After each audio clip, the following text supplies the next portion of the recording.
di leen santaat rek si beneen yoon comme nuñ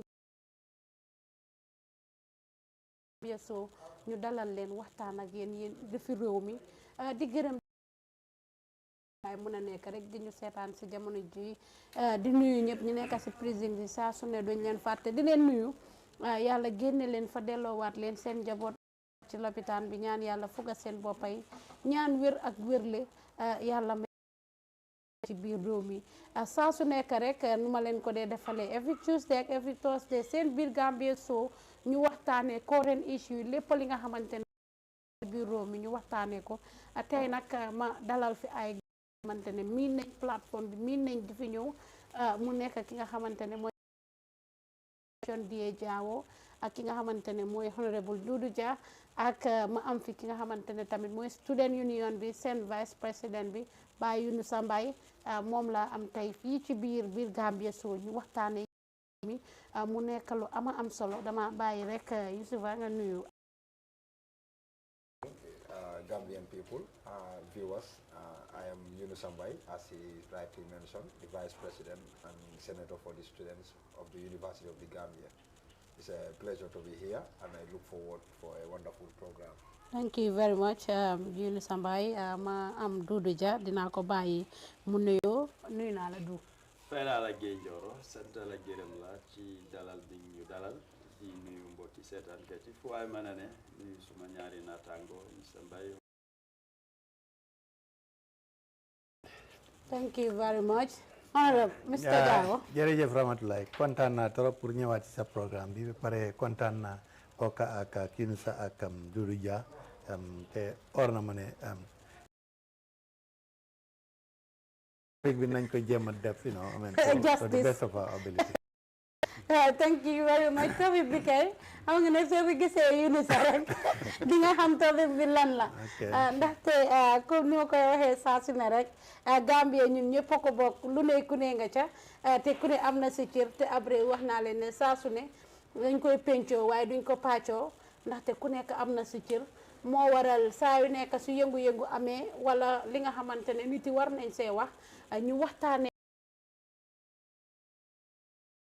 problème bu nekk foog nga xam di root cause of the problem bala nga am solution to the problem fi mu nekk nag bii moom xam nañ di root cause of the problem léegi solutions lañ bëgga ndaxte ku ne xam na ne jamono ji ñi nga xamante ne ñooy University of the Gambia jànga nekkut di fa activité nekkut di fa dem wala su fa nekkee di dem tamit melut noonu actifut jamono yi yëpp gis nañ ne staff union bi ñu ngi def silent strike ñu ngi ñaxtu ngir seen ñaari naataango yooyu nga xamante ne dismiss nañ leen students si nekk li nga xamante ne luñ war a saafara la ndaxte comme ni ma ko dee waxee saa su nekk education is the key to success education moo nekk backbone every war nañ see taxaw rawatina jàng mu kawe mi nga xamante ne war nañ see taxaw bu baax a baax tey suñ gisee ñi nga xamante ne ñooy students yi war a dégmal exams ñu am students yi nga xamante ne jóg nañ ñoom tamit protest pour ñu indiwaat seen lecturers yooyu noonu am ay demands yi nga xamante ne gars yi def nañ ko waaye still now gis nañ ne ñi nga xamante ne ñooy nguur gi ba léegi ñoo def dara xamal la mooy problème bi ndaxte ki nga xamante ne mooy président réew mi di His Excellency président Adama Barrow moom moo nekk chancellor université bi soo xam na mbir yëpp ni moo demee kon war nañoo indil solutions tey nag ñu am ak ki nga xamante ne mooy Dodou Jah ak kii nii dinañ waxtaanee tamit yëfi réew mi ku ne xam na ne jamono ji mit the people too bi démba lañ rapport foofu leen ca Banjul gis nañ so many things yi nga xamante ne wax nañ ko si too bi gis nañ nit yi tamit liñ wax si too bi nga xamante ne dépassé nañ ko 30 millions bi ba léegi nit yaa ngi doy ne loolu dafa bari te ñi nga xamante ne ñu ngi mooy nguur gi wax nañ ne sax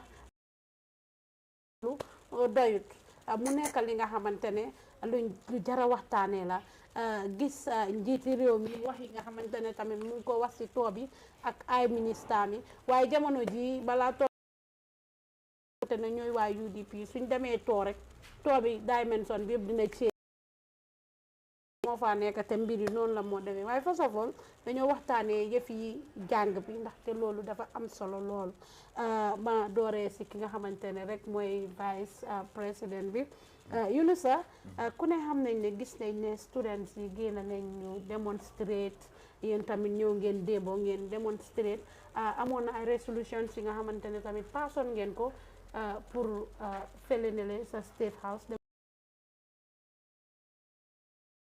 ministers gis nañ ne tamit am nañ scandales yi nga xamante ne waxoon nañ ne xew na fa si affaire yi xaalis bi nga xamante ne ñaar ñu séddoo woon nañ ko seen account si mu nekk ay students teachers yi nga xamante lecturers yi nga xamante ne tamit dismiss nañ leen so many things ñu ngee dem si university bi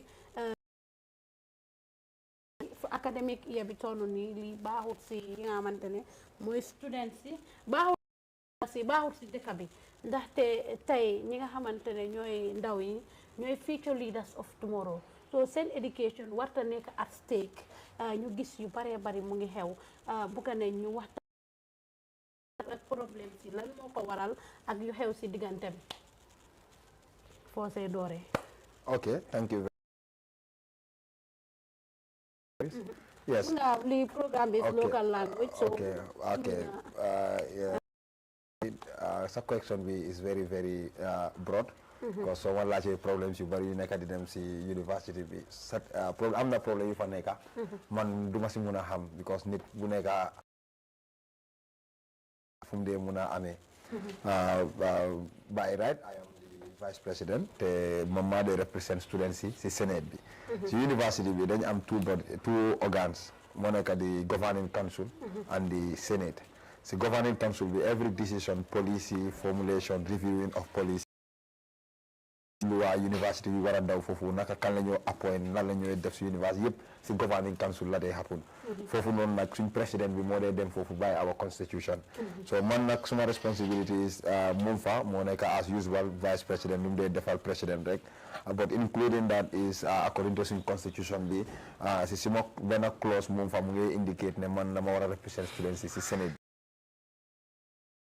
decision making body so yaa ngi gis ñaari bodies yaa fa nekk beneen decision bi is for the overall university admission or decision making overall decision making si Senate bi is based on academic matters so academic matters la war a reside and any other information bu ma la jox information and public relation office that is University of the Gambia Students Union dama doon bugga at least sa question bi at least nga specify bugga mama wax because it is very broad su nga buggee wax problems yi fii nii dañoo nekk fi ba ëllëg te maybe duma la mën a jox the right information boo soxla si man. Léegi ñëw si dismissal of the lecturers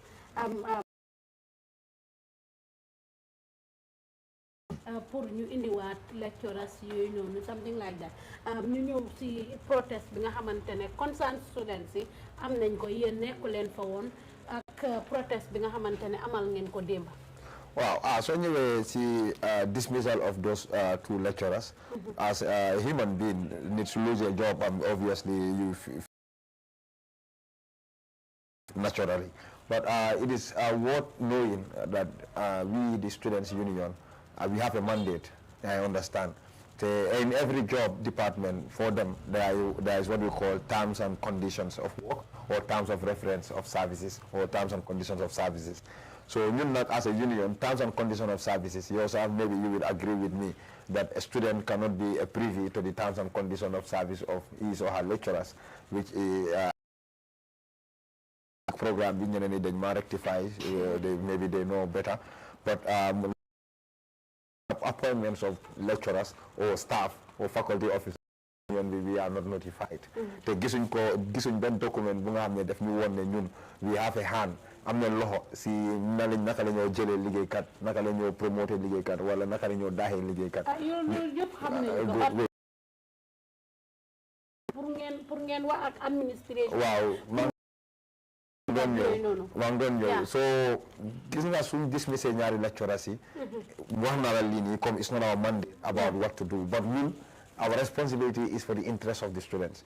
So dismissing lecturer, the family they are affected su nekkee mu ngay jël many courses as much as 4 courses family I am about 400 students affected so it's a red flag bu nga xam ne ñun dañ ko raise by force dañ ko war a raise so it becomes our business even though it's not our mandate about the dismissal but it's our interest to know what the university happened. What we did was we wrote to the university dañ bindal guy ñu ne ñu dégguñ information about this te xam ne daxa ngeen lecturers so weeks time ñun as a union hence we know that it's our mandate for reinstatement so what we went in for is replacement of those lecturers so that ñun mun nañoo jeexal exam 2 weeks with exam so case bi seen diggante ak lecturers they can forward it under the background while lectures yaa ngi continue at that moment te am naa ne tamit in any institution or organization or department so if you sack somebody like the position you cannot allow the position to be vacant what you do is either a training nga ko attaque ko fa or nga ut replacement nga def ko until other things have been settled because mun nga daxa nit mu seek for redress that is mu dem si code bi mu ne loo ma daaxee wala mu dem anywhere mu ne loo ma daaxee fairwul mu stand against the decision like students yooyu noonu ñu ngi suffer so ñu union bi loolu leen avoid loolu moo tax ñu dem si management ñu ne gaay ne ñun reinstatement ak replacement two things here moo fi nekk te ñun replacement lañ bëgg at this moment because lectures yaa ngi continue students yi mënu ñoo toog ngeen di nekk di settle seen problems ak staff yi ñu loo leen daxa fekk lectures amul so in order to allow continuity mu am si lectures as far as those students we went for replacement te fortunately moo wala lii replacements were done ñaari lecturers dañ replace guy maa ngi ñëw replacement bi it was favorable it was because man I was part of the meeting in the office of the vice chancellor lu ñu agree moo nekk 2 lecturers te the dean acting dean of School of Business and Public Administration school boobu lecturer yu ñu daxa si school boobu lañ jógee so kooku tam mu woon si meeting bi luñ agree moo nekk ñaari lecturers te ñoo replace ga te ñaari lecturers yi Miss Ndiaye ak Mr Remy ñaari yooyu ñoo replace ñaari de lecturer yu ñu daxa so waaye depuis ñu replace leen benn si gars moo nekk Mr Remy was not able to fulfill the whole requirement moo nekk classe bi students yi dañu war na am classe ak moom understand nga si suba boobu noonu dafa call contact students yi ak class captain yi students yi one of the classes bu mu replace mu ne ko ne man maa ngi dem xaw ma meeting or maa ngi war a am meeting somewhere understand nga class bi du mën a possible tey yaa ngi gis but unfortunately si the same day guys according to the students or the class captain of that class wax na ma ne moom gis na Remy ñoom ñeneen ñi gis na Remy si beneen class the same morning yaa ngi understand dafa mel ni man lu ma understand mooy Remy mu ngi amee class that conflict with the class bu mu replace waaye moom still accept na jël na responsibilities pour teach class bu te moom benn teacher mun loo teach ñaari classes ak benn lecturer mun loo lecture loolu su ñëwee loolu dafa wane problème si loolu su ñëwee and the management should have non loolu depuis ñu yebbu ko si management man ñun especially man suma boppa lu ma gis moo nekk it is no more a management problem it is now an administrative problem within the School of Business and Public Administration because management delegate the responsibility bi si dean bi. Every school has a dean. Do you agree? Yeah, we know that. Good. So dean Bobo is responsible for is the one representing the vice chancellor or the management in his school. So dean sula joxe responsibility. Am na nga jox net responsibility nga ne ko ne utal ma replacement ñaari replacement nga ut ga keneen ki deful liggéeyam. You don't have to go straight to the management. You go to the dean. Dean Bobo noonu the dean made that follow up. The dean made that follow up. Man bokk naa si meeting boobu noonu. So why replacement bi was not satisfactory. So su ma la déggee dafa mel ni président santa ministre pour mu def dara. Waaw léegi ministre bi deful lu war dañ fa bàyyi président bi ñu just focus si ministre bi. te foog naa ne exactly foog naa ne sax ñun country bi man yaa ngi ma laaj. foog naa ne country bi sax loolu moo nekk problème bi. because dañoo gis for example man maa ngi nekk minister of trade. understand nga suma trade in the ministry of trade things are not going well. Why not gis Gambian bu jóg mu dem si media bi di challenge the president? No. Delegated responsibilities. No. Chain of command move fa. Déedéet jaanu ma kii laa bëgg a connect. Chain of command move fa. Chain of command boobu nit bu ma xam ne dañ la jox responsibility. Understand? The moment joxe nga responsibility gaa ñu ne delegated powers cannot be sub-delegated. All right, léegi so loolu la. soo delegated it power. nekku di def lu tax lu ko fa tegee. génne ko fa indi kenn. No, not that situation. Okay, that is loolu mënut a àgg si magnitude boobu. Do you know that nekkul vice chancellor bi moo appoint dean bi? ko appoint naka la nga ko sake no but governing council wax na la fii depuis ma doon start not so appointment discipline promotion right uncle I think I said it here we all know that. waaye nag soo ko seetloo yéen it comme que am ngeen representative at the governing council. Wow. Because whatever decision the governing council takes, you have a responsibility in there as well. yes So you cannot say that amulen hand in the recruitment of Exactly. Yeah. Definitely. Yeah. That it affects students. is fairly. It's affecting the students. Because pour man leeral lii nii. gis naa misinterpretation about the president suma Nyaninka Manjal expressed people misinterpret it differently or misunderstood it suñ demee ñun we exist within the laws ñu nga xam ne dañ ñu ko won suñ demee si governing council meeting wala si senate meeting bi the whole house suñ agree wut ne understand nga this individual cannot be here because by virtue of being conflicted I understand even that individual the vote so he cannot overturn or override the majority decision. Secondly, appointments, promotions, discipline and dismissals. Lolo, it's not within the purview of the students. Lolo, it's not within the purview of even the vice himself. Governing council. Lolo is governing council. And If the our students but our representative is not a member of that. And Body the that can governing do that. council is under who? Huh? The governing council is under who? It's under the chairman of the governing council. You have the chairperson Which of the is governing appointed And the by the chairperson. president. council. Councillor. Yes, President is the councillor. yes. All right, dinañ ñëwaat si yow. Du xam ngeen yëg nga activities yi nga xamante ne yëpp ñu ngi am because there was this group ñu nga xamante ne they call themselves concerned nagara students ñoom gis nañ ne replacement suñ def neexul leen lectures nekkul di dem nu mu waree ba pare seen assessment si nuñ ko bugg a defee arrangé wut leen exam is just around the corner ñoom ñu feel like ne seen student union bi seen executive bi nekkuñ di leen dimbale nekkuñ di leen taxaw ñu génn am seen demande si nga xamante ne bugga ne ñu mit ko because ñoom seen jànga mu ngi taxaw mu ngi affect ñu baree bari ñu génn pour def protest ñu dem ñaani ji pamit gars yi joxuñ leen pamit bi ñuñ wax ne ñii bokk nañ si lu tax gars yi joxuñ leen pamit parce que ñu ne kon recognize suñ leen mooy ni student union bi xam nga man lu ma wax lu nekk dafa leer ñu ne constant student yooyu recognize suñ leen nag ñu ne ñoom comme que school bi seen school la am nañ fa right pour def fa luñ bugg a def ñu oote media bi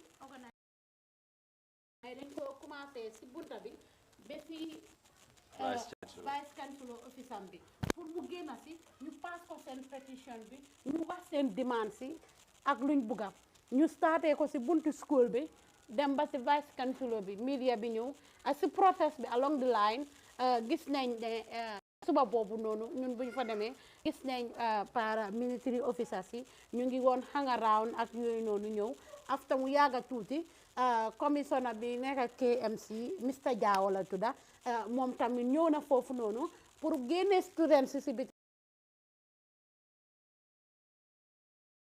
dafa mel ni dañoo yàqal luwaa bi waaye tant que ñu ngi si suñ biir school bugg a def lu ñoo def xeexuñoo kenn defuñ dara peaceful protest lañ bugga pour def ñu naxa di pass suñ pétition bi soo ñu nekk si push and pull boobu noonu from 9 o'clock ba 7 si ngoon pour vice chancellor bi mu génn rek wax ak student yi mastawut leen at least su parce que nekkut li nga xamante parce que students yooyu tamit ndaxte let's call a spade university dafa seer tam bu nekk semestre bu nekk yaa ngee fay ay thousands soo nga toog amuloo lectures amuloo dara loolu dafa métti pour diin bi mu génn mu waxaa ñoom mu nekk problème moo daan 4 commissioners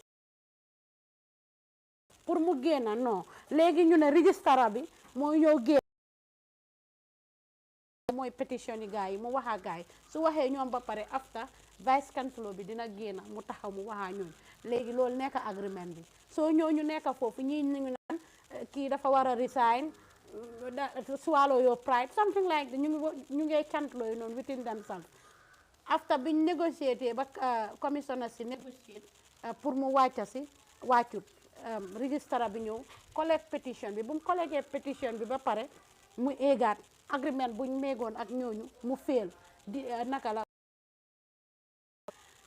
process boobu noonu parents yi ñu dugal ko si motoom bi mu ñu sànni tear gas beneen part bi mooy kii mu ngi si student union bi moo nekk seen vice président bi nekkut good terms with gars yi parce que ñu ngi ko mere woon amoon nañ ay issue moom during the protest moom mu ñëw fa ba am na ñu ko jotoon di ko saaga am na ñu leetaroon bu protest bi demee ba jeex si la benn PIU officer sànni tear gas ba 4 student affected nañ ñu indi leen fii si lopitaan bi commissioner bi KMC mu ne ñoom autorise suñ kenn gas so lii yëpp di góowoon président bi nga xamante ne moo nekk councilor of the university mu ngi gis lii minister of higher education oote woon na press conference pour ñu waxtaanee dialogue ñoom ak staff union bi ak yooyu noonu ñii tamit bu ñii defee protest si ëllëg sax dem nañ State House after ñu ñëwaat ñoom tamit def press conference bi nga xamante ne dañ wax ne lectures dina am on Wednesday is it on Wednesday waaw is it on Wednesday su ma liyee nga rectifier ma ñu ne lectures dina am lu nga xamante ne ñëwut am ba ñoom mu liit na ñoom protest waaye ñoom seen protest bi ba tey dañ am different demands ñoom ak student yële so du mbir mi jërëjëf Guèye Njoro di sant Mr Mbaye ba lim wax dégg nañ ko dañ ko war a xaajaale fii li jiitu maanaam education jànga ñaareel bi mooy ndaw university bi ñi faa jàngee ñi ëppa ay ndaw lañ dañ nekkee ci réew moo xam ne ñun suñ tolluwaay suñ population ndaw ñi ñoo ëppa te jànga dañ ko xam na ko ñun ñëpp xam nañ ko dëkk bu jëm kanam rek jànga si la bokk jànga nag du rek dem university waaye ñun fii suñ dëkka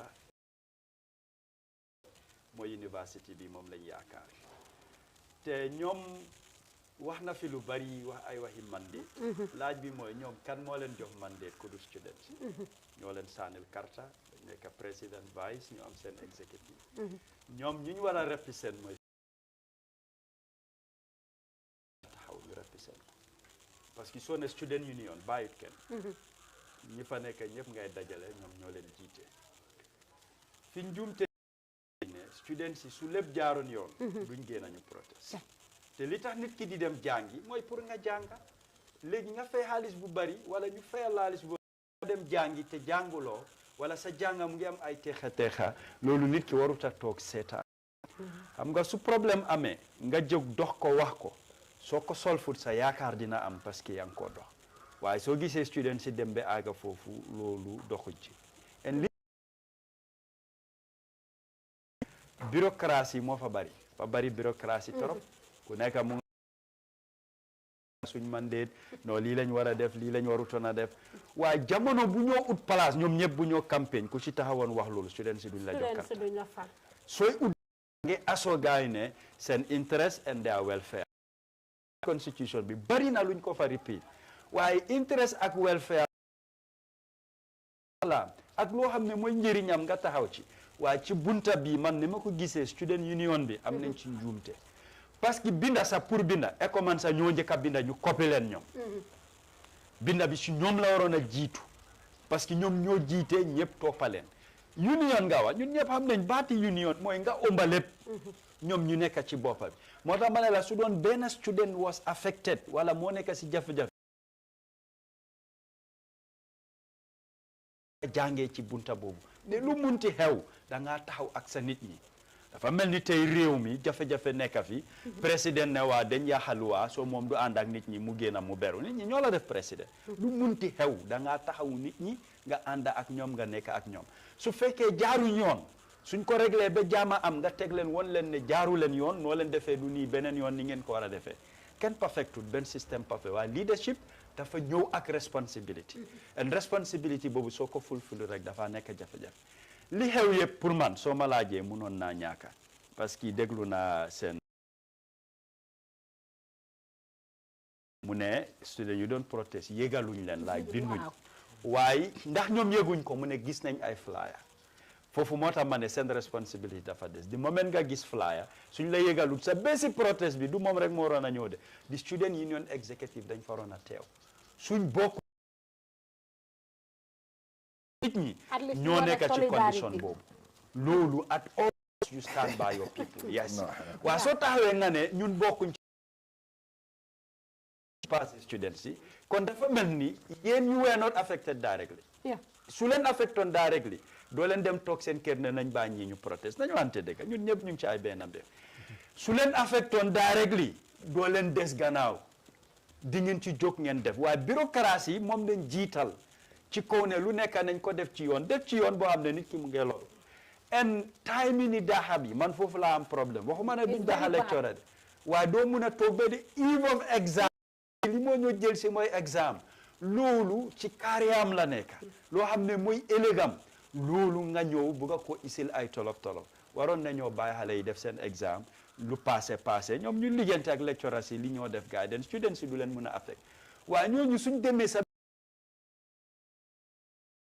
police yi lim séentu lim yaakaar ci yi fi carré nga gis leen ko loolu moo tax police yi ñu ñëw police yi si seen statement ñoo ko mention kon yëg-yëg bi mu ñëw nañ on the ground students yi génn nañ gisuma ku ci yor ngaan vidéo yu ma gis ay placard lañ amee ñi pen ak paper sécurité bi dina am foo leen bileen parce que soo ñëwee pour crowd control waruñu nangu xale yi ñu eeg station yi eeg ci kaw nga ne leen wàccal ñu bañ a wàccal foofu nit mënoon na faa daanu mu damale nit mun na faa daanu say mu far ñàkk ci bakkenam ci lan ñaari recteur la yoo xam ne dañ leen daaxa lu ñu war a réguler vice chancellor bi tam nit soo jiitee sa njaboot lépp lu munti xew da nga ci war a boole sa boppa soo munta wàcca am na loo ci ragal wala nga gis ne du yoon invital students yi nga toog ak ñoom problème du ñàkk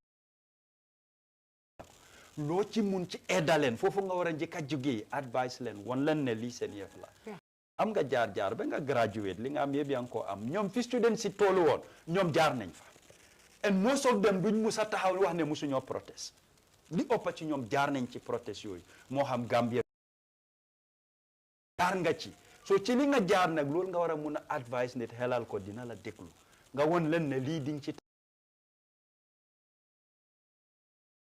kenn du ma gisee kenn loolu njuumte la loolu du good leadership quality du good leadership quality and soo ko defee di nga merloo ndaw ñi sécurité bi tam war nañoo jàngalee na university bi public space la naam waaye tey jëlal Sénégal amul benn borom uniforme buy dugga si seen université du dara de dañ cëral place bi ne place yi sàkkookaay xam-xam la te ay ndaw ñoo fa loolu waruta nekk sa mindset wala sa priority sa pour gis ne façon ñi waa suñ defee lii naa leen régler déedéet ndaw dañ koo yar dañ koo teete lu waa yëpp dina ñëw waaye foofu su waxtaan amoon wax nga ko ci doorin bi ne mbir yi dañ koo pencoo duñ ko pàccoo vice chancellor bi nag defut loolu su defoon lu ko war fi mu toll du fa doon toll waaye soo ñëwee nag provide security jël ko dugal ko ci moto dem and students li ñoo ñaxtu ak gaz génn fa mooy li ma la soo defee li war li fa xew yëpp du doon xew non man ba pare du man li ma gis si protest bi nii after ala leen ñu come and respond ñu def tour de table den nga respond man la ma gis si protest bi laa gis ne su nekkutoon peaceful protest konoonte moto bi mu ngi taxaw si kanami students yi su nekkoon lii yeneen dëkk la konoonte yu doon diya jël moto vice chancellor bi nga xamante ne moom la gars yi mere sax nga ko teg si kanami students yi laaluñ moto bi defuñ moto bi dara ba jël ko ñu jël moto bi ñu yóbbu ko si gannaaw so mbiri nu mu demee daal doy na waar Mr Jawo yow itamit dina ñëw in fact exemple xew Ziguinchor University of Assane Seck yi fa xew gars yi dañ jël moto yi fa nekkoon gaare ci moto fi yëpp I mean moto yi students yi di use pour commute sax dañ lakka yëpp that's a very bad living waaye war we don't expect Gambian students pour ñu def so irresponsible pour ñu lakka moto yi nekk ci campus bi ok man nag xaw ma enough xam-xam about problème bi nekk ci university bi waaye d'accord naa li Doudou wax mooy ne I think the problem is multifaceted most of them def nañ errors a lot of like in the first place I think the university, whether it's the governing council or whoever is responsible, for that has lecture. I think swing talk on Waktan, probably doing the students in Yewe and even the lecturers and others come into it, the Gemma living following. I think man for Nanedal, swing talk on Waktan, hey, now we don't negative fear. For Nanedal, I errors amnadal from all sides. And I think the error started with the governing council.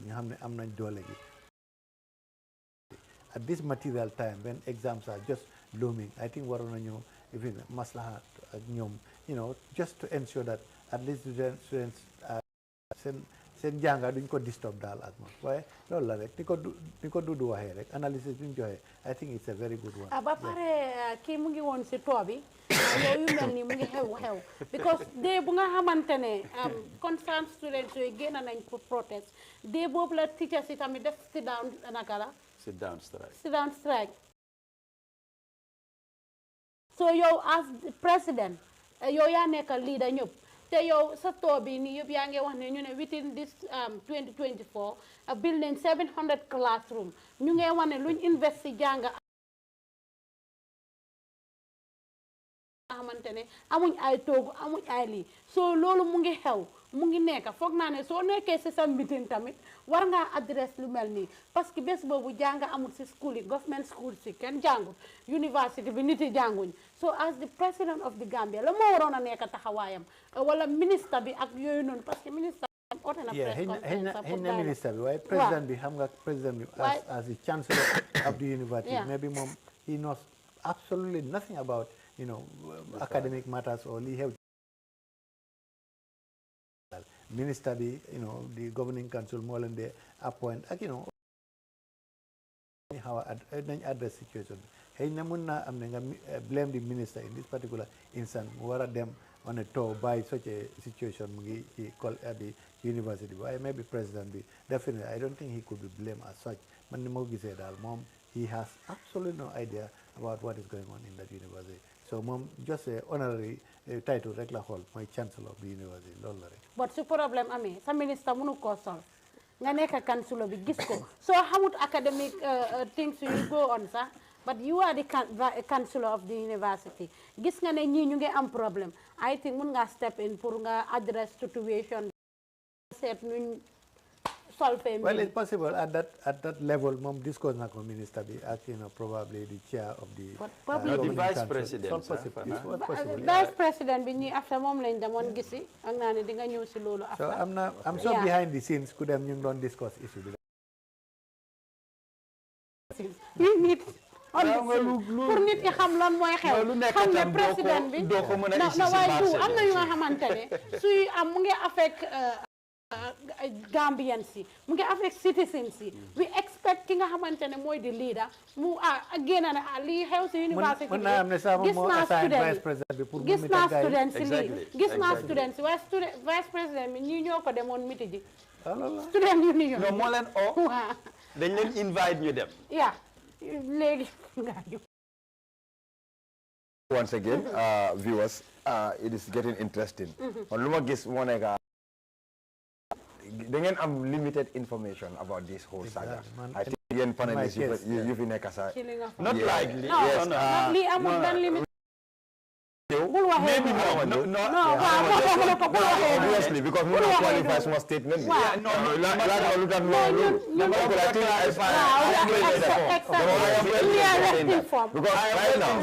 including your president no talk naa moom si ñaari media platform good yow dañ la inform man actor la so two different people in this situation I understand limited information it says like yow yaa ngi ni you don't know who the president has delegated who and who were there no moom la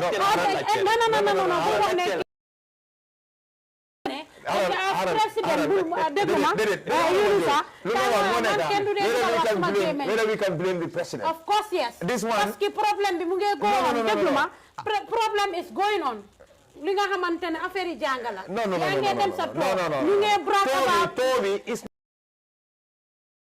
national politician waaye pour ma respond la moo nekk pour ma respond la nga understand moo nekk de ñun as stakeholders déglu ma ñëw as stakeholders, we have attended over 4 meetings. It's a case be 4 at the State House. No, you don't know about that. What is the composition of that stakeholder meeting?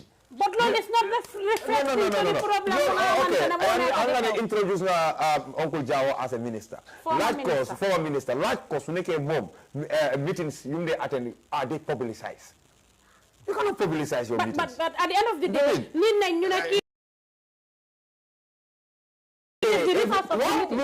every day, we have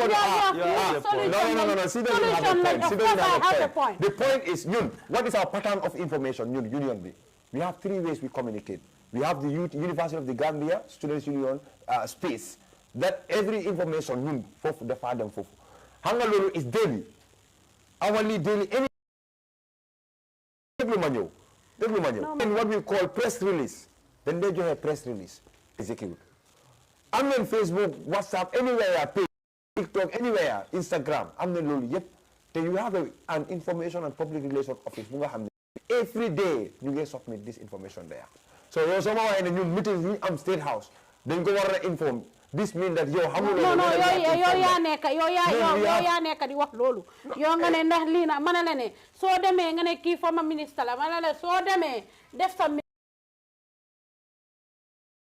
we do that. People are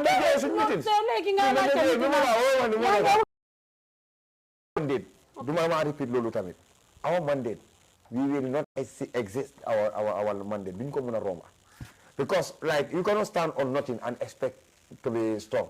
We cannot do that. Because of students are disgruntled, students are not happy. You understand? We have emphasized that to them. You know what a dispatch of what I command, which is wrong. ECOMANSA is a voted association, registered association under the union, directly responsible for the welfare of students of School of Business and of Public Administration. We have SOSA for Arts and Science, we have EDUSA for Education students, UNIGAMSA for Medicine. All these 2 schools to us through position paper, through policy document, or through a query. I'm coming. So ECOMANSA being the first school, so what happened that thing and went for a protest without writing to us. So when we engage them, while we are engaging, we both the president of ECOMANSA and our president both receive calls that they have to be at the State House in that day. No, wait. I'm coming. Your president said ECOMANSA copied to the No, let me come. He said it on let me come. bu ECOMANSA bindee daf leen copy. It copied to the student union. They copy to us, yes. Exactly. But ECOMANSA said, ECOMANSA said that dispatch, that they are going for protest. Didn't you see that? Was it not that day that the staff went for protest? That was the day we were called at the State House. They copied us. It's like you wrote something, instant you copy us, and you still at the same time you say it. You know, sir. You did not ask for you did not make consultations. He copied, but there was no consultation. What would have happened in a very, very positive administrative environment? ECOMANSA can hold us accountable. As facing this thing, what is your reaction? And we, both ECOMANSA president and our president, we are invited by the vice chancellor to inform them about this single-handedly and then send a dispatch, because that was what they could do. ECOMANSA president was invited, likewise our president, myself and their secretary. We informed everything that happened. We gave. So but what we realized was that the case of this staff was at the court at that moment. When the case is at the court, what we were meant to know is that it is sub judice. That I'm coming. You did narrate everything that happened, but that's why I said there is a problem with information deficiency. No, just give it back. Yes, when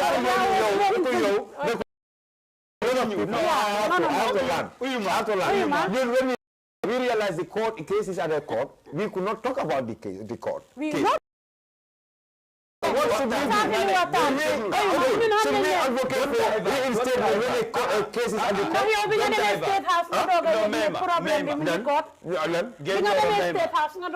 That case is not official. Is it a court that we write to you that we have to program bi mu ne loo ko laaj da nga war a specific because suñ buggee discuss the whole Yes, programme exactly. bi fi jee Man de ma specific te three yenn things. area yi soo gisee laaluñ ko question bi ñëwut fa te xam nañu within the discourse no within the discourse within the discourse obvious bi ñëpp a ngi ma seetaan specific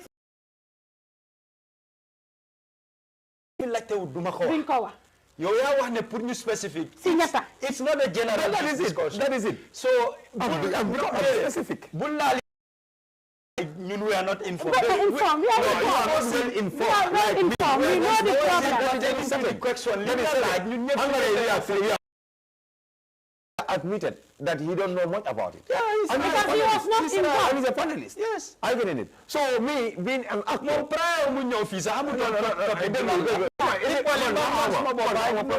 But obviously, you also not invited. Someone invited This time of the league, it has to do with it. But what Exactly. topic are you asking me? this topic does not matter for Okay, now. we can continue. Let's continue We can the continue. discussion. Kay mo xala dara gis nga li moy Birr Gambia man with everything dañ koy waxtaane because li time bi ni motas Why you not going to allow more work? of course is a discourse. Yeah, you are Birr putting, Gambia. you are insinuating things. No, that no, I no. should- Loolu déglu ma lii is a discussion bi nga xamante ne da nga ñëw ñun right now man yow xool ñuy students yi di mun a delloo back seen lecture yi students yi parce que right now ni ñu ngi war a am exam Ñun, as a union, we have wala any other body wala yi concerned students ñoo nekk di ooyee concerned students before ñu yëngatu we have been doing our things lu tax ñun police yi reject ñu suñ police permit bi why because ñële ñu ne ñi dem nañ fële ñu jiitu leen fa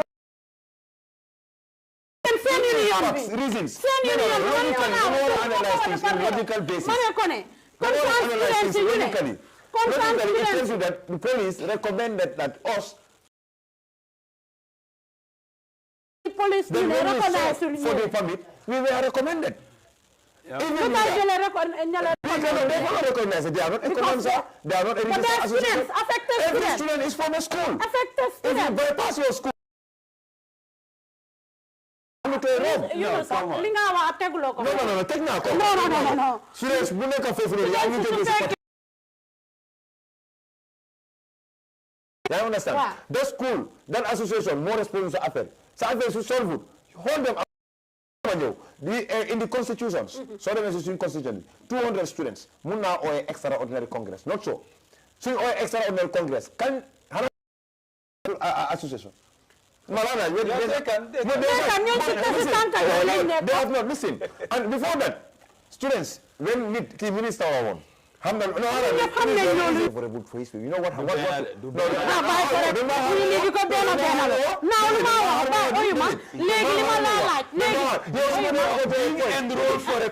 what? Let them represent make me finish this Gambia Talents promotion. Let them for hungry guys in You go to the street? Of course. No. Gambia Talents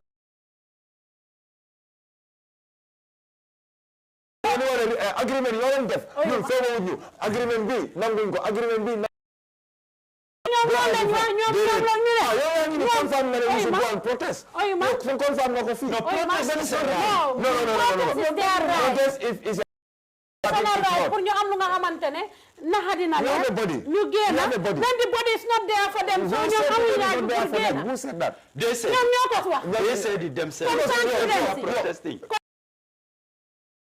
No, what is the demand? Don't demand me for attack you. Who? yow Attack. Nobody said I want to video online. I want to tell you for Foku. Invite Fini. Yeah. No, not the glue. Then you are here, they are the glue. Sumawa, Mandama the glue. He doesn't favor what you want. You have to listen to it. Good. So now Bande, student Moko Degat. Sorry, journalist Moko Degat. Chebe Modern Push. It's not a student in fact. Koku journalist la. the student. Mane kooku journalist la mana kooku wax dem ama Ejid Fatou I don't know what something like that. Calm down. Yaa ngi gis video bi lip da nga mën a read lip reading nga xool. I was telling calm down déglu ma calm down. He doesn't intend to step on you. But the way he was talking to me, I told him calm down. That is the only instant. But man, students, Sagama, students, Merema.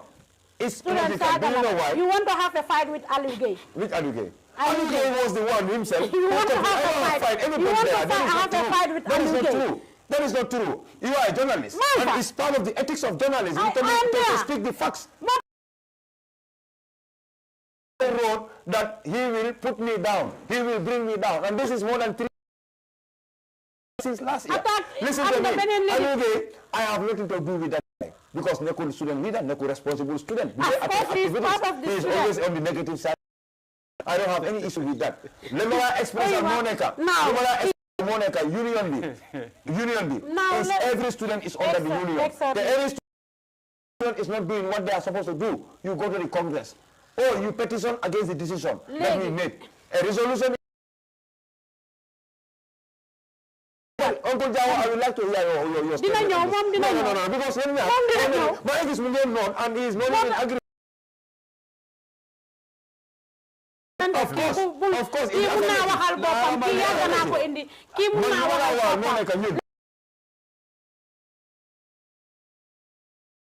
For them to university, would I have the flag recommend? Ndax amoon ngeen any dialogue with them before ñoom these concerned students. Concerned students, like 1 month.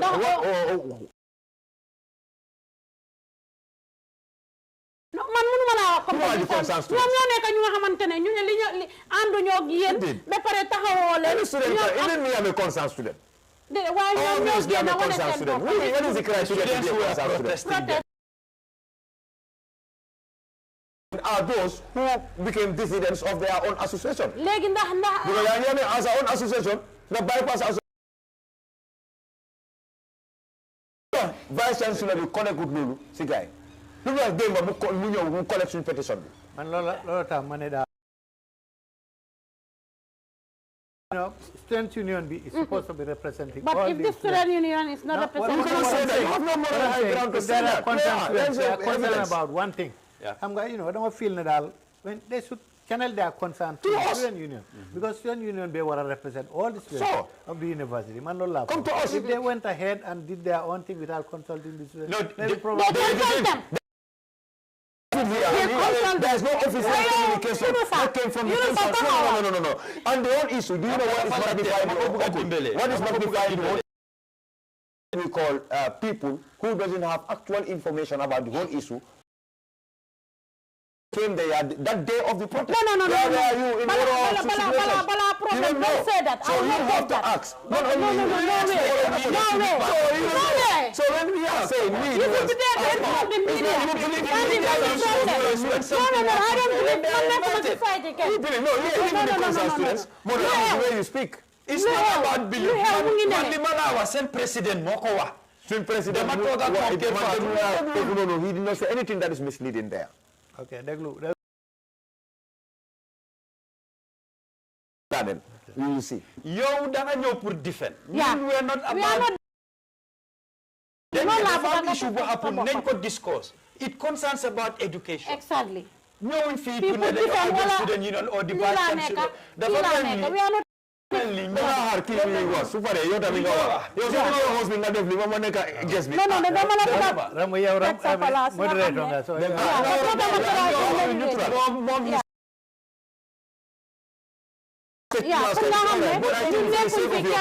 nobody come to my program. But dama bëgg loolu mu leer ci boppam ko jaaw. Yow yaaga nga we invite different people, different political party, different concerned. We are not allowing the flow. I'm allowing Let me clarify this. We are not here for the concerns students. Gambia ñun ñëpp lañ fi nekkal te lu ñoo wax mata te lii education dafa important so ñun ñu ngi seet you stop there. Sorry for that. Déglu ma la. Yeah, you come here to defend. Déedéet na ko defend. Of course, yes. All right, you continue. Okay, no, let me correct a little thing. Gis nga, when we came out, we had a meeting with these people called themselves concerned students. Agree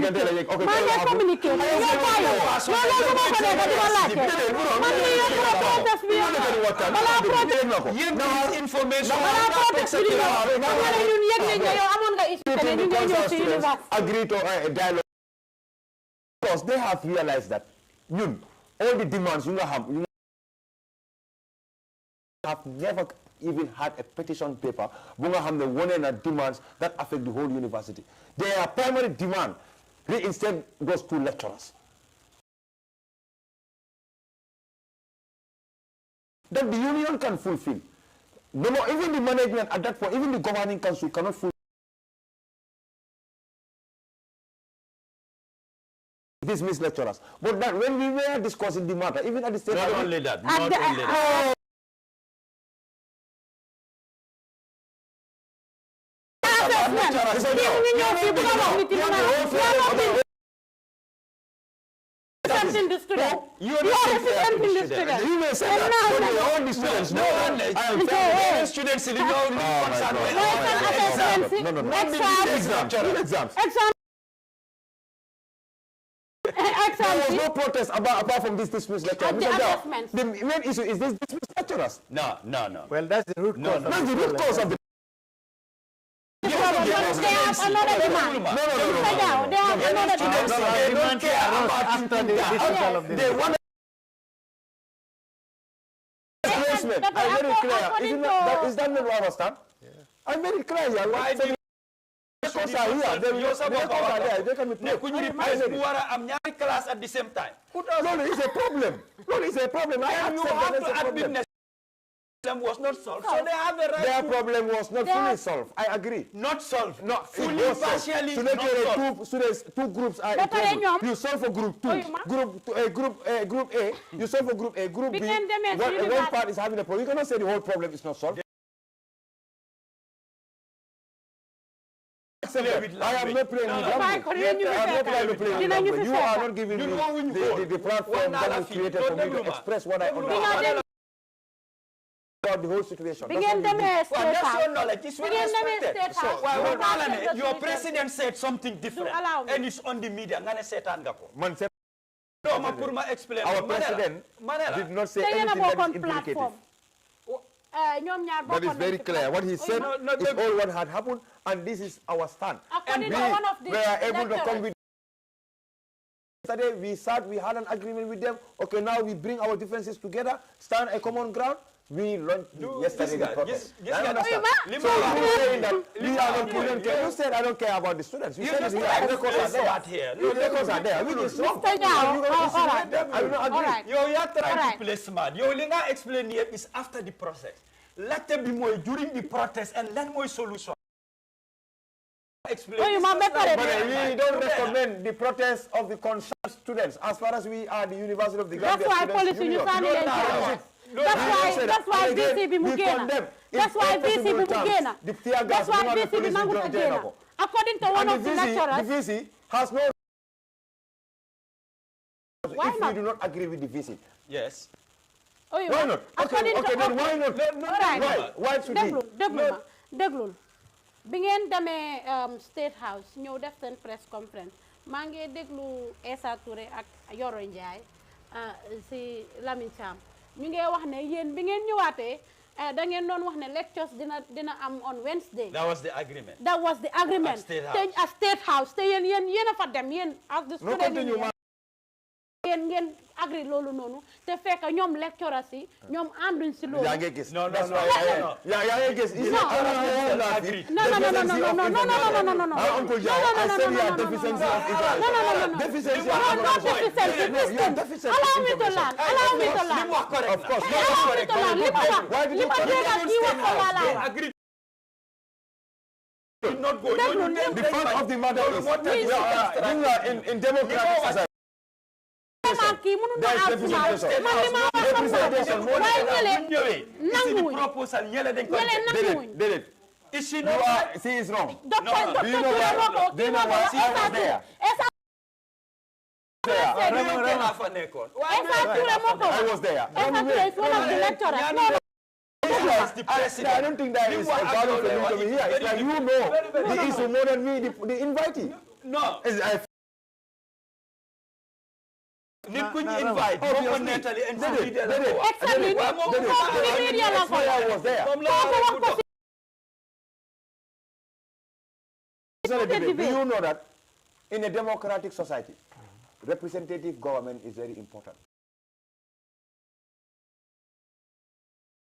The welfare of the majority.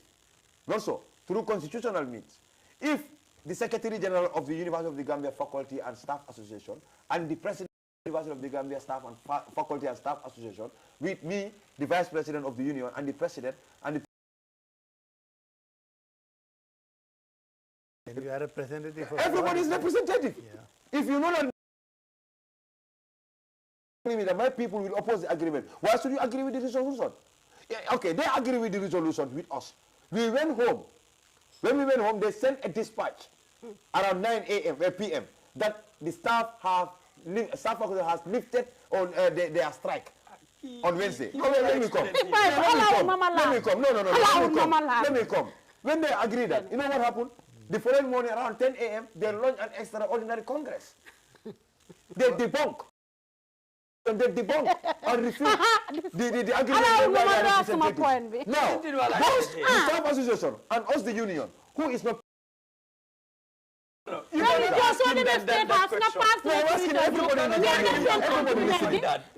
agree with somebody. Here, if a Gambia talent promotion sent you in Dakar to represent them, anything that you know, anything that you know in terms of Gambia talent promotion, you cannot agree on that. If you agree on that, mean Gambia talent promotion have agreed on that. No. Obviously, because they are the ones that represent that. Fundamentally, staff association, they are also divided. They are divided. That's the problem. Even if they are not divided, their president and their secretary general agree to something. Yes, on their behalf. They agreed on their behalf. Yes. Make a deal. Man agree with a deal. Do I have to follow you? Is that democracy? Why do you vote for that person? That is not No. democracy. See, you don't call that time will start. Hang on about before when the resolution is made. You write a petition against the resolution. Some associations should have written a position paper signed by a petition signed by all the members. Protocols. No more than you want to talk.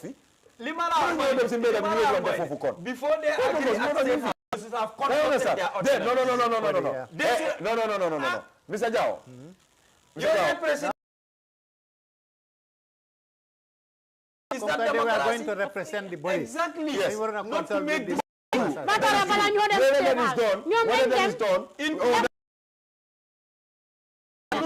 are meeting there. Before you agree state house, you should have got back to your other members. The student union is We do that. No more than whatever we do, that night to them, a dispatch is not shared. So that is the culture of the union more than years since that started. Staff association the staff association undermine their leadership, and again they capitulate. They made a fortnight, less than 24 hours. If the leadership doesn't serve the people well, then they write a petition against that decision they made. Serve their interests. Administration costly. It is an administrative error. Let me. I'm talking. When You're the only one talking here. No. I'm not the only one. Are you getting me? Yes. We will not know at the time of the agreement what the thought of these people are.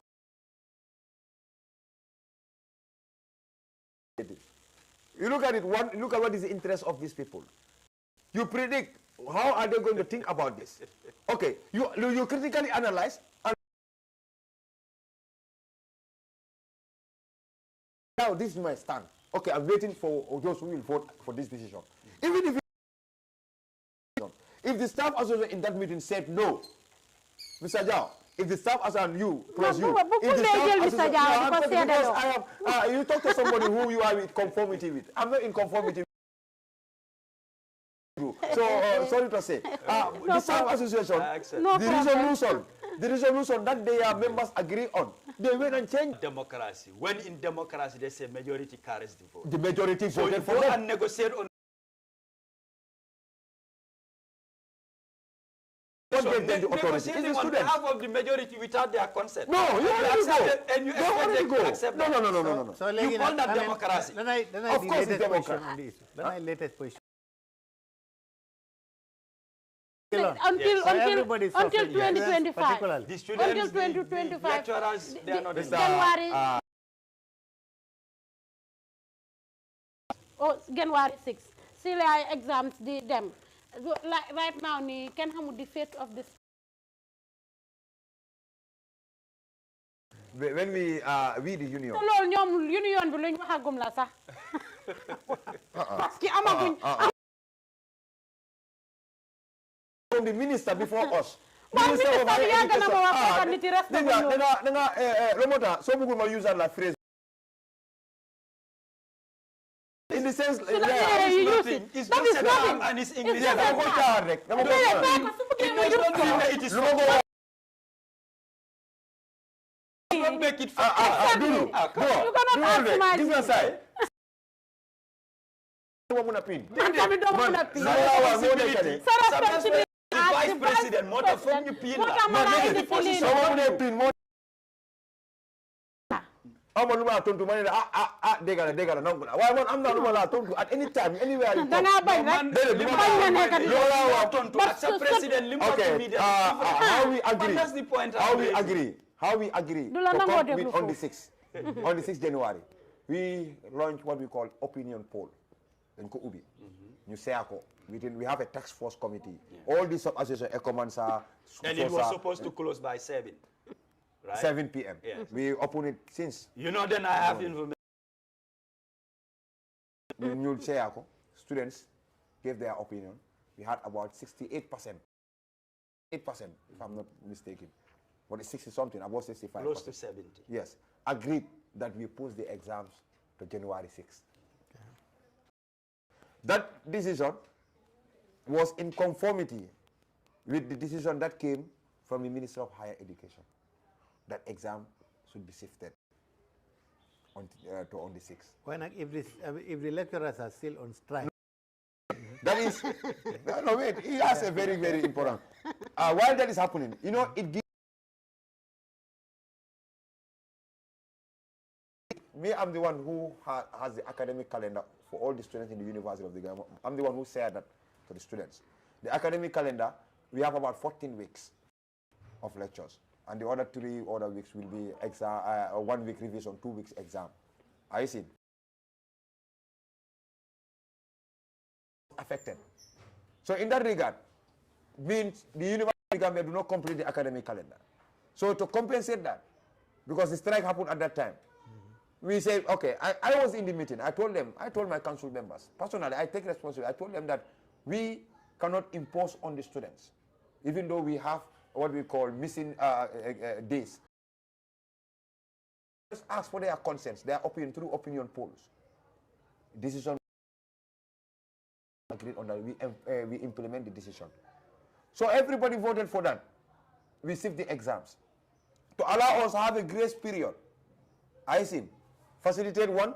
And hoping that the Hoping strike that will within end. that Before period, that that time. didn't solve Yes, problem. That's before that time. Yeah. You see, from that time of this amount on the 6th is 2 weeks to 3 weeks. I see, to give us a grace period to facilitate all the rules of engagement. I see. So one is because we gave a dispatch that we'll go for a protest on Friday. I see. But if the staff association do not come up with, but that protest we did not. Why do we cancel it? Because we wanted to gauge the opinions of the students through their sub associations. We realized that many students are behind us. In fact,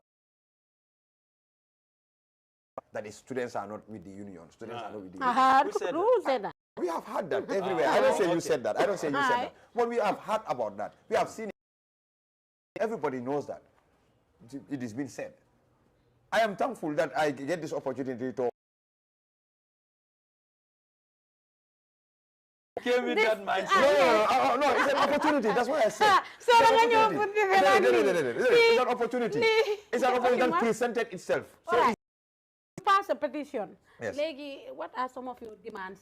wow, our demands are we have about give me a few of the demands. one of the demands is exam must continue as planned. That is on the 6th. I understand. We also demanded that grades anga issues yang ci university bi ñu nga xam ni bari xamuñ ko moo nekk grades marks students déglu ma ngay ñëw marks students da nga gis student yu nga xam ne jeex na university since July ba léegi mënu ñoo collect seen attestation yaa ngi understand because seen marks yi àggu ci seen portal bi so duñ mën a graduate duñ leen clear for graduation so ñu ngi comme wax ne that should stop te moom maa lay represent gars yi foofu noonu and I have made it clear lan moo tax marks yi du dee àgga si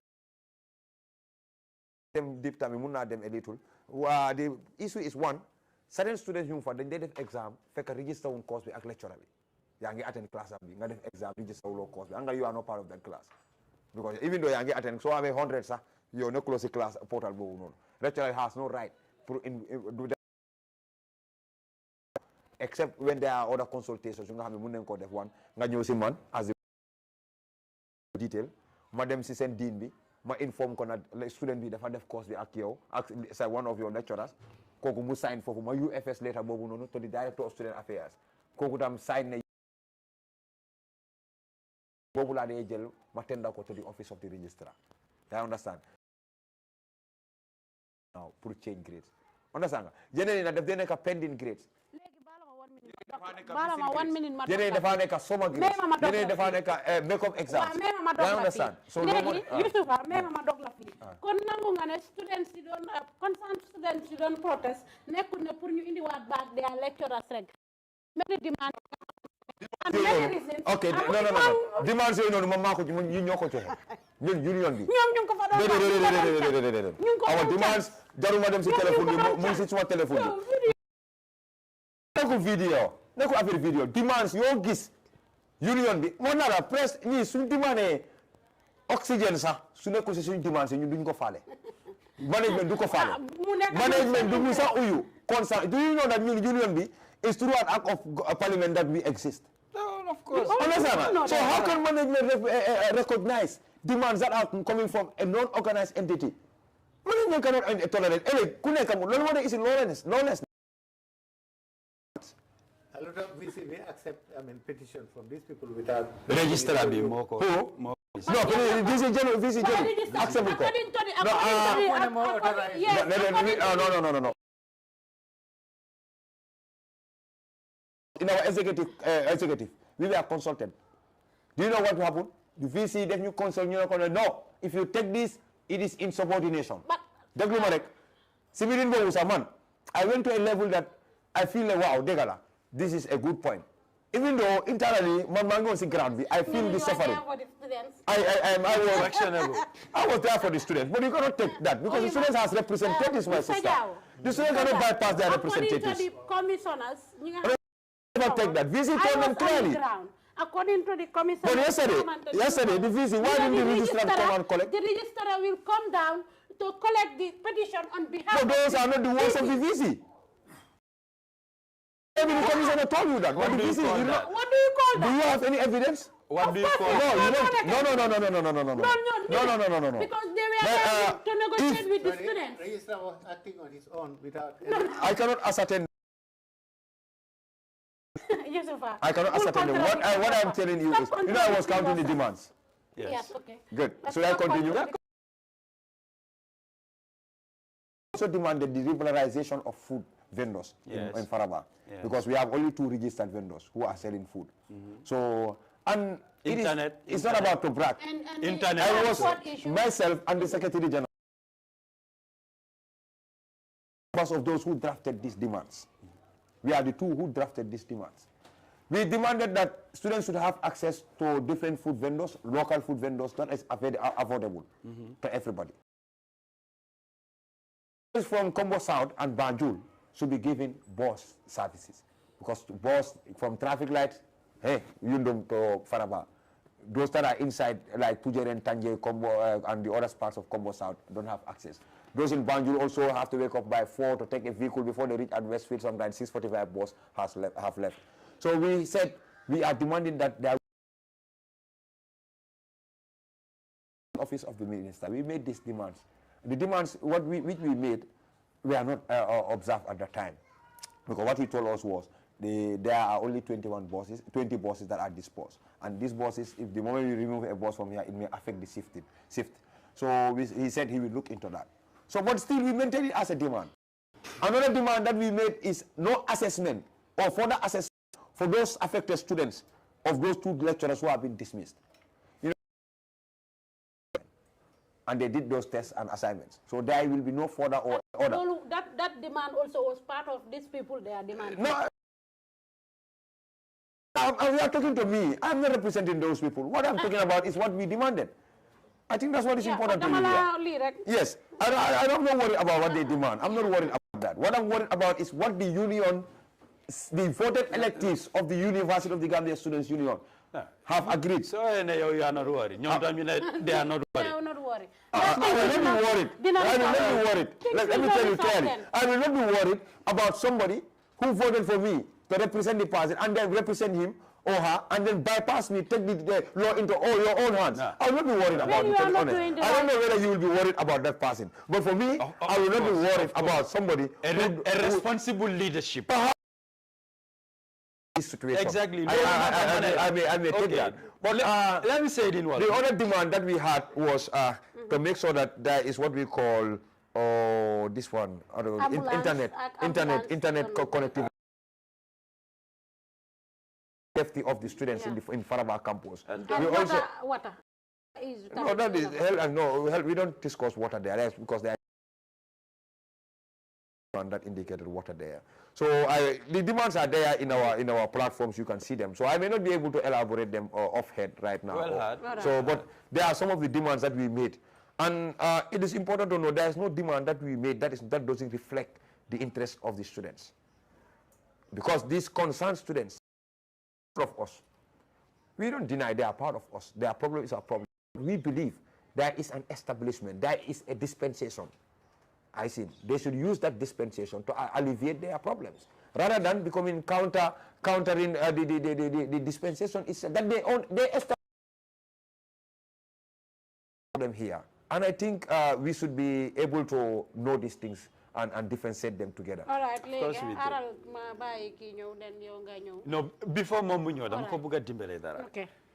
The lecturers themselves, man, I've listened to it. There's a leak audio from the vice chancellor. There's a leak audio. Man, audio, get threatened. Even yesterday, some of your people are chanting. The problems are those are not our people. Anybody who was chanting about leak audio is not our people, because it is in our protest. According to Uncle, you may come and clarify that for me. That in a protest, there are things that you are bound by certain things in the protest, and you cannot exit before that. Use of derogatory languages, I think, is not part of it. Not so, in any meaningful. And there are derogatory languages which you had, didn't you? Okay, finish. Thank you very much. Thank you. Yes. Liwala buga explain moine the vice chancellor si bopam. Leak audio Fadega was threatening. Yeah. And nit ki nak soko threatening, mom tam dafa am interest, dafa am langamu ci lool. Man tok na ñaari platform Kër Fatou and point suñ ko erasal yu bari dafa accept mu ne gaay make nañ mistakes and mom jangé na ci. But not for one he admit anything. Mom pour mom things are perfect. Motax mané li president bi wax and the vice here it's different. Because president bi wax nako on media ne ki bim démé on the ground. Student so they were not happy with him. The remarks, the reaction. The president said it.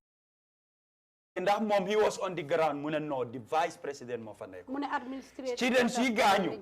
Ñu yobbu len ci l'hôpital bi. Mom president bi laaj nañ ko ndax dem nga seeti students yi muna dédé. Dem na kay. Mom dédé. Mom happen after la gaay doon lolu. Mang la li president bi am not say ko don seetaan yeb the records are there. Mom ci bopam wax nako. Mune bim yege protest with the very day itself. One of the students couldn't identify as the leader. Mom call nako. Engage ko pour wax ak mom. Koku mu ne ko mu nge sangu su solo ba pare nako call it back. It's Alassane Dieng. So they are not aware. They were aware. Ñun suñ boppa won nañ ko ne waron ngena dem on the ground because engage len pour ngeen mëna neutralize what was happening, which means ne ñi to fight it. Limnan was all about protocols, about bureaucracy, which is well understood. Ne, dañu warona jaar ci student union bi. Dañu warona def li, dañu warona def. But the student union, in no time, they were ready for any protest or pour ñu demonstrate. The president made it very clear. The ñom sen stance moy ne, they will engage the management, see how to solve it, but not to engage into protest. So ñele bi ñoo apply permit, li ñu wax moy student union bi ñoo leen bolé ak police. Yeah. It's not an approval from the student union. So lolu mota police itam joxuñ gaay permit. In a sense lo amne yange one policy ne these people lu not legal. So ñu suñ fa ñëwé be sani fa tear gas the student union man fofu lay wax about the responsibility when it comes to leadership. It's like you left them on their own. That was not bureaucratic. It was not part of the constitution and all. No, man, what the students went through. Because dafa want to make a point and what na muna yegul ci lu. I mean, media platform. Fuñ ko discourse president bi ken forcé ko mo. After the program sa daf ñu santa mu gërëm ñu. Ne amna lu bari lo xamne jangana ko. You know, understand. Ben ko wax about the impeachment, mu agree, mu ne the students can impeachment them, while mom lolu du ko fa feka, he will rather resign than you impeach ko. Because nangu na so you happen, si luñ ko pointed out. A lot was discussed, moo tax ma ne based on kii li moo laajte, ci loolu lay focus, buguma dem deep into yeneen issues. Even about the previous students, I mean, I think in this particular instance, I'm not mistakes from all sides. Yes. Because, I mean, feel nane, those aggrieved students also, they have their student union. Yes. At least, I make grievances. Yes. Whatever they should go to them. Instead of that's what I think should have been the best thing they could have done. You know, so Lola, I think mistakes were committed from both sides here in this particular instance.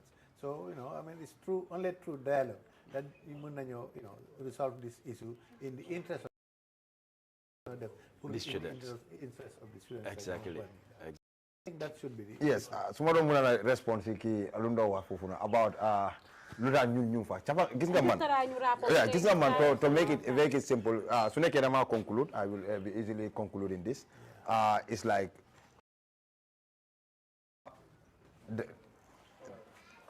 this.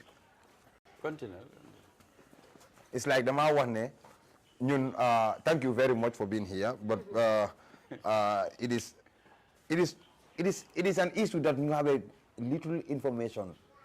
Manduma believe you very harmony. The genesis of the problem, the process of what happened, and where we are right now.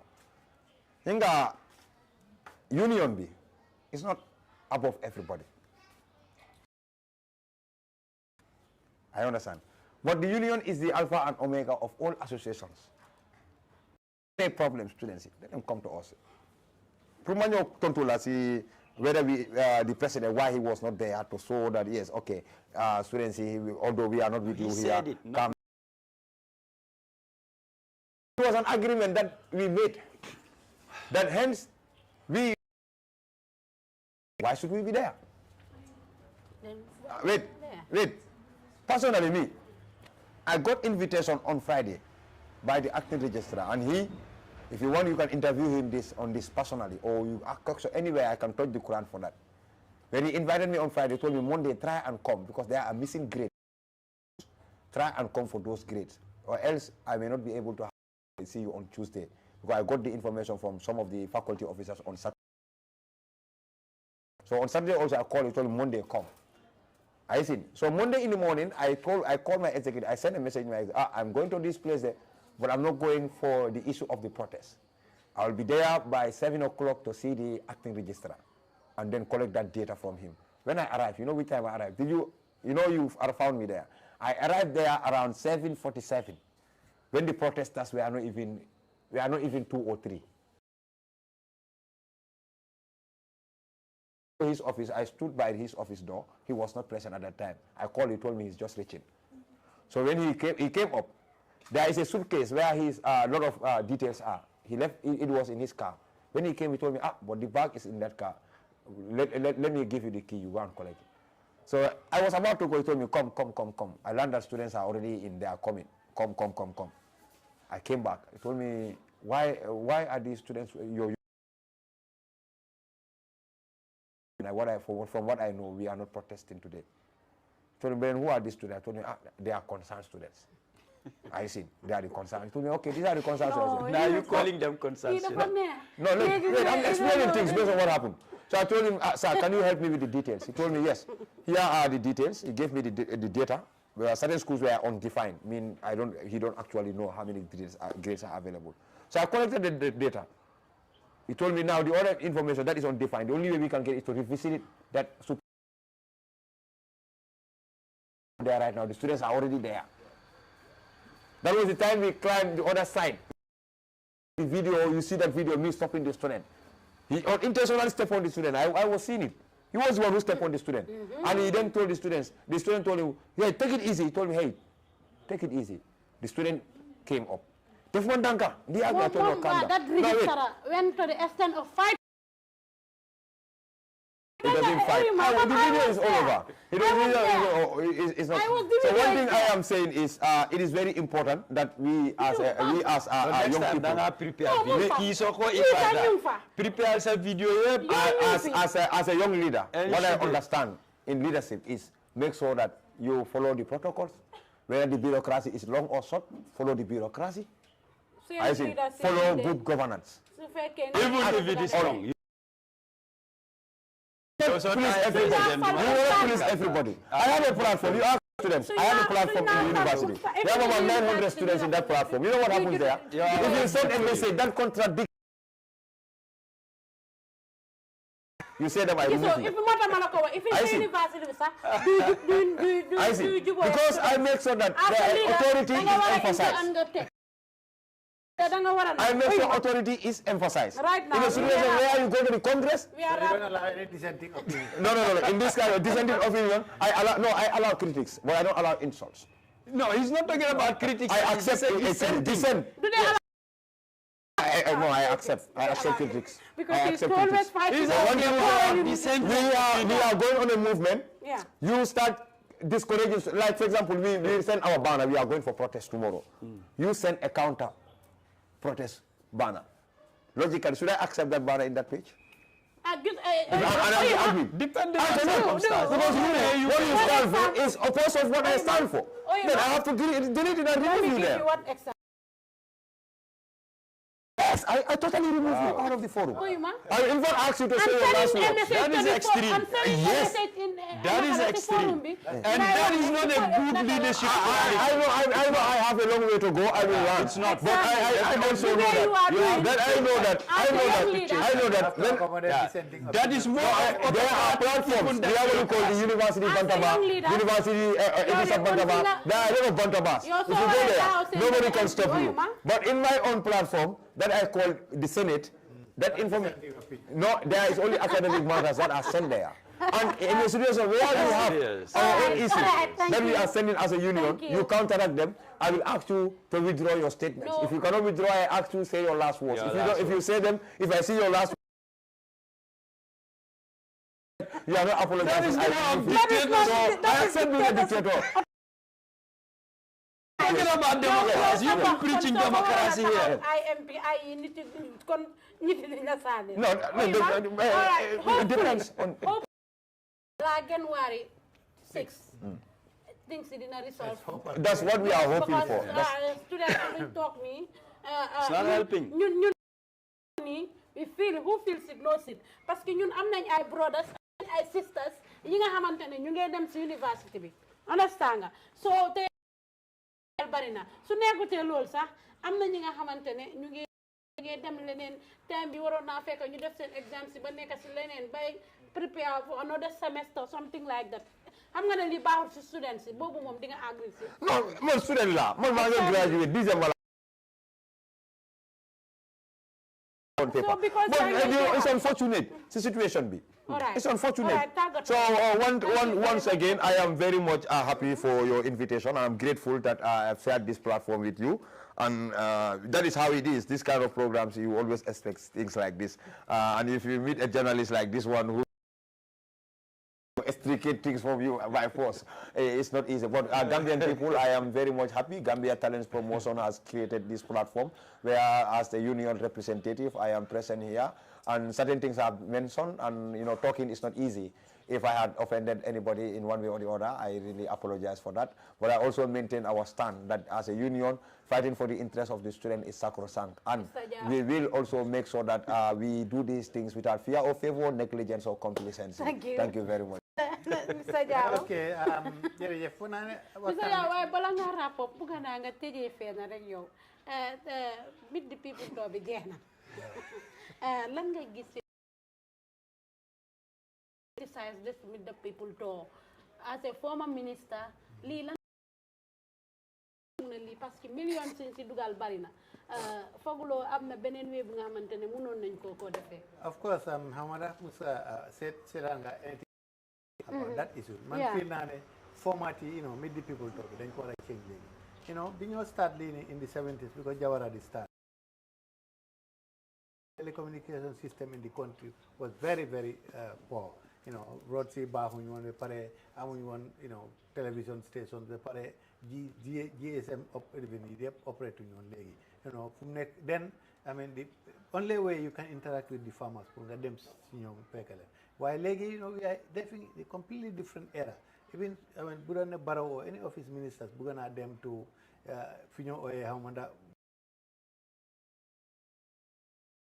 they can go there within hours and then come back. Mën nañoo dem foofu meet the people there and then come. You don't need to budget $30 million or next year ñu ne $50 million. 45. It doesn't make sense. 45. 45. It doesn't really make sense at all spending all that money. So go seetloo sax it's almost 90% NPP people. What are those people? Yaay company ak ñeneen ñi lu ñoo demee foofu noonu ñu ngi leen impound government vehicle di leen ko allocate using fuel and wear and tear and everything at the expense of the people, taking your NPP people. It doesn't make sense to me. Man feel the formats. The way it is happening definitely is Jarukodal. But the amount of money they spend, honestly, it's not even. It's not necessary. Very, very much unnecessary. But it's not inclusive. So,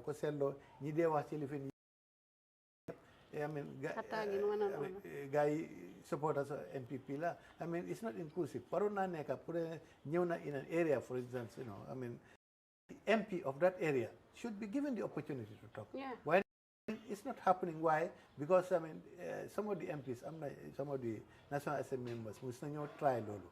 But they were. At the end of the day, they then harassed within that meeting. So lot of down from it. It shouldn't happen. The format is wrong. It is definitely wrong, and the amount spent on it is worthwhile. It's not worth it at all. So man, take as far as the with the people tour is concerned. University, anything wrong? Well, with the university, man. Dialogue is very, very important, and they should try as much as possible for issue being new solve one.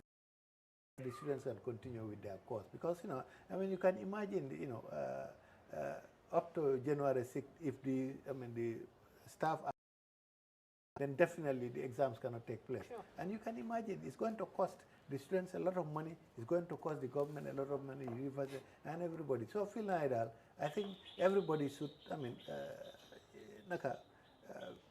see whatever is necessary, whatever is possible, for you talk, discuss, issue between the help one software. And I think the university administration has a big role to play in that as well, because triggered the after being expelled those dismissed those two staff. So I think they should definitely reconsider their decision so that the matter can be resolved once and for all. Non like we say that. Thank you. sant la gërëm la seetaankat yi teg ci di gërëm sa Jawo baax saa yu nekk su bindee su waxee rek di nga am lu bari loo see jànga Mr Mbaye tam ko sant di ko gërëm teewaayam defend na union bi torop pour union members yi ñu xamee ko noonu ne he did not let them down you know try na his utmost best li ma bëgg a wax rek mooy ne jàng bi gën a kawe ci réew mi fii jàngukaay bi gën a kawe ci réew mi fii mooy université bi